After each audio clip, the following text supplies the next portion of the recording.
السلام علیکم ورحمۃ اللہ وبرکاتہ۔ علامہ البیان کے میرے شرکاء اور ساتھی، الحمدللہ علامہ البیان کے اس گروپ پر آپ سب کے لیے ربیع الاول کی مناسبت سے سیرت نبوی صلی اللہ علیہ وسلم پر اسباق کا سلسلہ جاری ہے۔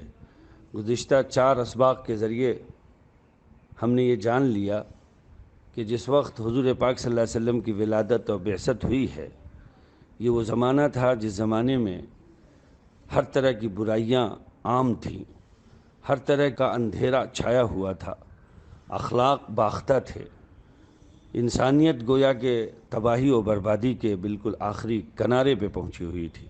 اللہ تعالیٰ نے حضرت محمد صلی اللہ علیہ وسلم کو مبعوث فرما کر گویا کہ انسانیت پر بڑا خاص رحم و کرم فرمایا۔ بھائیو، جو حضور پاک صلی اللہ علیہ وسلم کی ولادت کا زمانہ قریب آتا ہے، ہم یہ دیکھتے ہیں کہ دنیا ایک نبی کی ضرورت کو اور ایک محسن انسانیت کی ضرورت کو بہت شدت سے محسوس کرتی ہے۔ اللہ پاک کی منشا یہ ہے کہ لوگ متوجہ ہو جائیں اور لوگوں کو اپنی ضرورت کا احساس ہو، تاکہ جب انہیں ان کی ضرورت کی تکمیل کر دی جائے تو وہ اس کی قدر کریں۔ چنانچہ حضور پاک صلی اللہ علیہ وسلم کی بعثت سے پہلے ایک اور بھونچال مکہ مکرمہ میں، خاص طور سے جہاں آپ کی ولادت بعد سعادت ہونے والی ہے، ایک ایسی بھونچال آتی ہے، ایک ایسا واقعہ پیش آتا ہے جس نے ان کے حواس باختہ کر دیے ہیں۔ آج کے سبق میں ہمارا موضوع اصحاب فیل کا واقعہ ہے۔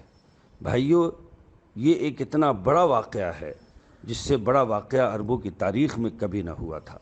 یہ اس بات کی دلیل تھی کہ کوئی بہت بڑی بات مستقبل قریب میں ہونے والی ہے، اور اللہ تعالیٰ عربوں کے ساتھ خیر کا ارادہ رکھتا ہے، اور کعبے کی شان اس طرح دوبالا ہونے والی ہے کہ وہ شان اور عظمت دنیا کی کسی عبادت گاہ اور کسی اور گھر کو حاصل نہ ہوگی، اور اس کے ساتھ اس سے تاریخ مذاہب، انسانیت کے مستقبل کا وہ ابدی پیغام اور لافانی کردار وابستہ ہے جس کو اسے انجام دینا اور تکمیل تک پہنچانا ہے۔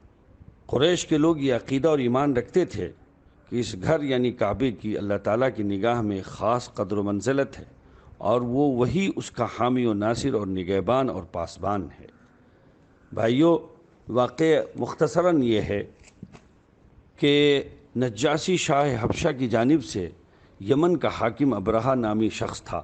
جب اس نے یہ دیکھا کہ تمام عرب کے لوگ حج بیت اللہ کے لیے مکہ مکرمہ جاتے ہیں اور خانہ کعبہ کا طواف کرتے ہیں، تو اس نے یہ چاہا کہ عیسائی مذہب کے نام پر ایک عالیشان عمارت بناؤں جو نہایت مکلف اور مرصع ہو، تاکہ عرب کے لوگ سادہ کعبے کو چھوڑ کر اس مصنوعی اور پرتکلف کعبے کا طواف کرنے لگیں۔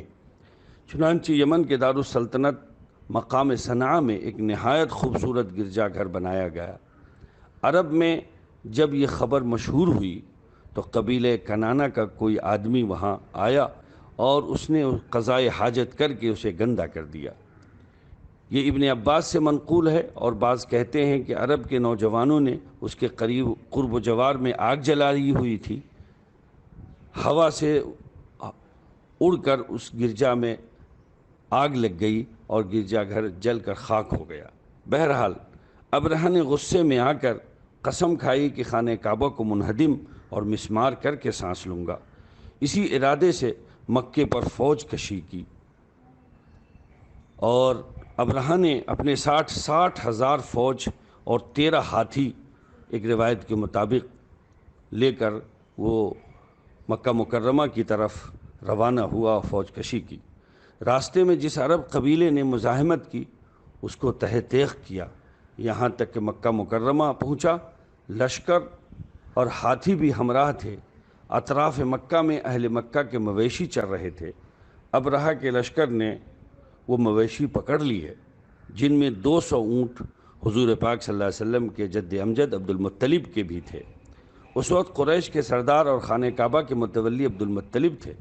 جب ان کو ابرہہ کی خبر ہوئی تو قریش کو جمع کر کے کہا کہ گھبراؤ مت، مکے کو خالی کر دو، خانہ کعبہ کو کوئی منہدم نہیں کر سکتا، یہ اللہ کا گھر ہے، وہ خود اس کی حفاظت کرے گا۔ بعد ازاں عبد المطلب چند روزہ قریش کو لے کر ابرہہ سے ملنے گئے۔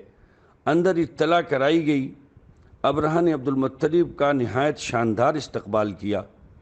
حق جل جلالہ نے عبد المطلب کو بے مثال حسن و جمال اور عجیب عظمت و ہیبت اور وقار و دبدبہ عطا فرمایا تھا، جس کو دیکھ کر ہر شخص مروب ہو جاتا تھا۔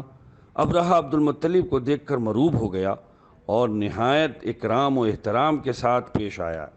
یہ تو مناسب نہ سمجھا کہ کسی کو اپنے تخت پر اپنے برابر بٹھائے، البتہ ان کے اعزاز و اکرام میں یہ کیا کہ خود تخت سے اتر کر فرش پر ان کو اپنے ساتھ بٹھایا۔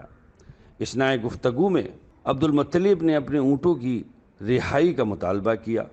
ابرہہ نے متعجب ہو کر کہا کہ بڑے تعجب کی بات ہے کہ تم نے مجھ سے اپنے اونٹوں کے بارے میں کلام کیا، اور خانہ کعبہ جو تمہارا اور تمہارے آباء و اجداد کا دین اور مذہب ہے، اس کے بارے میں تم نے کوئی حرف نہیں کہا۔ عبد المطلب نے بڑے سکون و اطمینان سے جواب دیا، انا رب الابل وللبیت رب سیمنعہ، میں اونٹوں کا مالک ہوں، اس لیے میں نے اونٹوں کا سوال کیا، اور کعبے کا خدا مالک ہے، وہ خود اپنے گھر کو بچائے گا۔ ابرہہ نے کچھ سکوت کے بعد عبد المطلب کے اونٹوں کے واپسی کرنے کا حکم دے دیا۔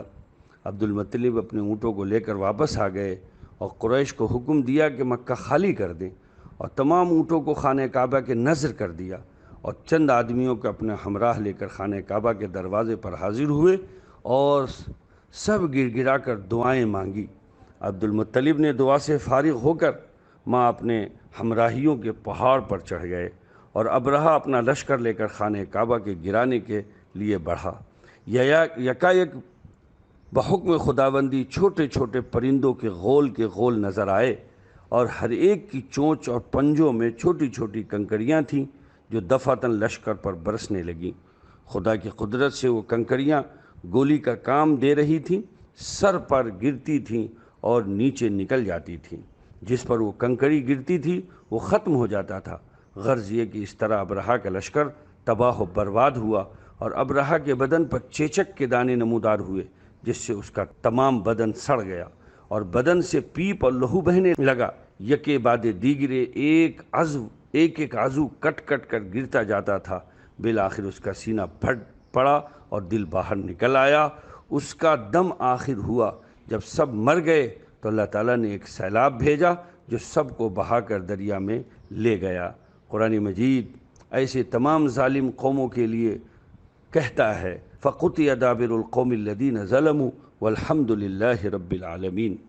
بھائیو، میں نے آج کے سبق میں حضرت مولانا سید ابو الحسن علی ندوی رحمۃ اللہ رحمتاً واسعہ کی کتاب نبی رحمت، اور مولانا علامہ محمد ادریس صاحب کاندھلوی کی سیرت مصطفیٰ اور اٹلس سیرت نبوی سے استفادہ کیا ہے۔ واقع فیل اور اس کے اثرات بھی آپ جان لیں کہ جب اللہ تعالیٰ نے اہل حبشہ کو مکہ سے ناکام و نامراد واپس کیا اور ان پر یہ عذاب نازل ہوا جس کا ذکر ابھی گزرا ہے، تو عربوں کے دلوں میں قدرتی طور پر قریش کی بڑی عظمت پیدا ہو گئی۔ عربوں کے دل میں قریش کی بڑی عظمت پیدا ہو گئی۔ اسی قریش میں حضرت محمد صلی اللہ علیہ وسلم کی ولادت ہونی ہے۔ وہ کہنے لگے کہ بے شک یہ اللہ والے ہیں۔ ان کی طرف سے اللہ تعالیٰ نے دشمن کو شکست دی اور ان کو لڑنا بھی نہ پڑا۔ ان کے دل میں کعبے کی عظمت پہلے سے دو چند ہو گئی، اور اس کی عند اللہ حرمت و عظمت پر ان کا ایمان اور بڑھ گیا۔ یہ اللہ تعالیٰ کی کھلی ہوئی نشانی اور معجزہ تھا، اور اس بات کا پیش خیمہ کہ مکہ میں ایک ایسے نبی کا ظہور ہونے والا ہے جو کعبے کو بتوں کی نجاست سے پاک کرے گا، جو عربوں کو ساری دنیا میں عزت دلائے گا، جو ایک ایسا دین لے کر آئے گا، ایک ایسی شریعت لے کر آئے گا جو اس بلکتی سسکتی انسانیت کی اصل ضرورت ہوگی۔ اس کے ہاتھوں اس کی شان دوبالا ہوگی۔ اس کے دین کا اس گھر سے بہت گہرا اور ابدی اور لازوال تعلق رہے گا۔ اس واقعے سے یہ بھی اندازہ ہوتا تھا کہ اس نبی کی بعثت و ظہور کا مبارک دن کچھ دور نہیں۔ عربوں میں اس واقعے کو بجا طور پر بہت اہمیت حاصل ہوئی، اور اس سے انہوں نے نئی تاریخ شروع کی۔ چنانچہ ان کی تحریروں میں اس کا رواج ملتا ہے کہ یہ بات عام الفیل یعنی واقع فیل والے سال میں پیش آئی، فلاں شخص عام الفیل میں پیدا ہوا، یہ واقعہ عام الفیل کے اتنے سال بعد کا ہے۔ تو حضور پاک صلی اللہ علیہ وسلم کی اس 5ویں درس میں ہم لوگ الحمدللہ حضور پاک صلی اللہ علیہ وسلم کی ولادت سے پہلے کے تمام محتم بشان واقعات اور حضور پاک صلی اللہ علیہ وسلم کی ضرورت کی طرف اور آپ کی ولادت اور انسانیت کے لیے آپ کی اہمیت کی طرف خاص واقعات کے ذریعے ہم ماشاءاللہ پہنچ گئے ہیں۔ اب انشاءاللہ اگلا جو درس ہوگا اس میں حضور پاک صلی اللہ علیہ وسلم کی ولادت باسعادت کا براہ راست واقعہ بیان کیا جائے گا۔ اللہ تعالیٰ سے دعا ہے کہ اللہ تعالیٰ ہم سب کی اس کاوش کو قبول فرمائے۔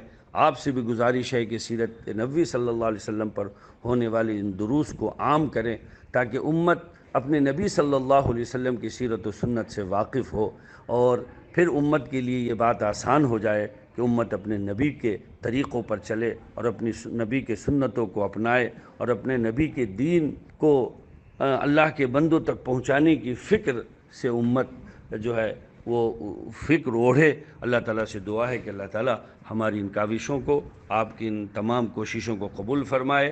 السلام علیکم ورحمۃ اللہ وبرکاتہ۔